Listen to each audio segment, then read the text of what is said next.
রাষ্ট্রপতি আজকে সেই রাষ্ট্রপতির অধীনেই কিন্তু 5 আগস্ট পরবর্তী আপনার নাহিদ ইসলাম, আসিফ মাহমুদ, মাহফুজ তারা কিন্তু শপথ নিয়েছিলেন উপদেষ্টা হিসেবে এবং প্রধান উপদেষ্টা অন্যান্য উপদেষ্টারাও শপথ নিয়েছিলেন।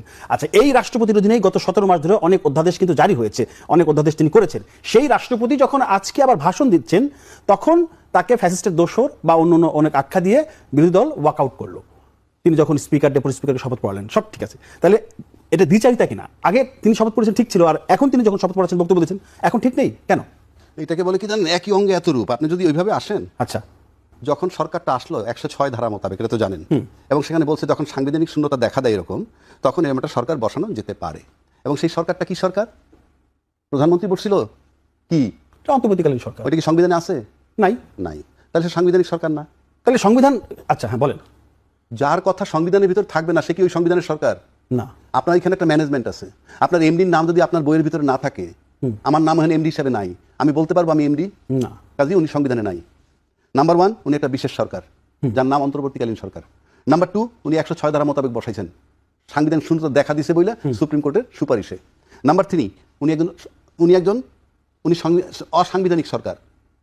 কে? ইউনূস সরকার, যার কথা বলছি। আচ্ছা। নাম্বার 4, উনি অনির্বাচিত সরকার বাট জনসমর্থিত। অনির্বাচিত, অসাংবিধানিক বাট জনসমর্থিত, দলমত নির্বিশেষে সব কীট পতঙ্গের মতো গিয়ে বঙ্গভবনে বসছে তাকে বসানোর জন্য।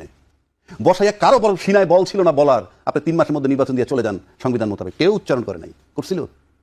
বিএনপি তো নির্বাচনের জন্য চাপ দিচ্ছিলেন, তাড়াতাড়ি নির্বাচন দেওয়ার জন্য। কি আশ্চর্য ব্যাপার! জি, বিএনপি কোশ্চিনকালও তাকে ইউনূস সরকার আসার বলে নাই আমরা 3 মাসের মধ্যে নির্বাচন চাই। 3 মাসের কথা আসেনি, তবে বিএনপি প্রথম বলছিল আমরা ডিসেম্বর 25-এর মধ্যে নির্বাচন। ডিসেম্বরের কথা বলেছিল, জি, 3 মাসের কথা বলেনি। আপনি বিএনপি কিভাবে চাইলো ডিসেম্বর 25-এর মধ্যে? কোন সংবিধান পারমিট করে? সংসদ ভেঙে যাওয়ার পর 3 মাসের মধ্যে আপনি নির্বাচন চাইবেন। ইউনূস সরকার কাছে চাইছিলাম ডিসেম্বরের 25-এর মধ্যে। তার মানে কি ওই সরকারটা সাংবিধানিক না, ওই সরকারটা নির্বাচিত না, ওই সরকারটা অনির্বাচিত বাট জনসমর্থিত। সুতরাং তার কারো কাছ থেকে ওত নিতে হবে। তাই শাহাবুদ্দিন সাহেব তখন তারা যে চিফ জাস্টিস যেই ওত দিত সেই ওত নিতেন। কিন্তু আজকে যখন নির্বাচন হয়েছে গণতন্ত্রের নামে, নির্বাচনের পার্লামেন্টে ঢুকছে, তখন ডেফিনেটলি তারা বলবে আমরা ফেসিজমের দোসর, যারা তারাইতে চাইছিল, যাকে তারাইতে পারে নাই বিএনপির কারণে আর সেনাবাহিনীর কারণে, যেটা প্রেসিডেন্ট নিজে বলছে। সুতরাং তার অধীনে তার ভাষণ তারা শুনবে না। এই যুক্তিটা কিন্তু তখন তারা দেয় নাই। আজকে যারা বিরোধিতা করেছে তখন তারা কিন্তু চুপই ছিল। শপথ নিয়েছে, শপথ নিয়ে বসছে, বসার পরে তারা সরাইতে গেছে, তাকে তো সরাইতে পারে নাই। শপথের আগে তারা সরালো, তারা অন্য কারকে শপথ নিত, চিফ জাস্টিস শপথ নিত। শপথের আগে অথবা বিপ্লব সরকার গঠন করত। শপথের আগে তো প্রধানমন্ত্রী সরে গেছে, প্রধানমন্ত্রী তো চিফ এক্সিকিউটিভ। এগুলো তো কিছুই না, এগুলো তো ওই যে কি বলে একটা রোবোটিক আইটেম। তারা তো পরে সরাবে হিসাব। তারপর সরাইতে পারে নাই বিএনপি এবং আর্মির জন্য, বলছেই তো সে ক্লিয়ার, তারা সরাইতে গেছে।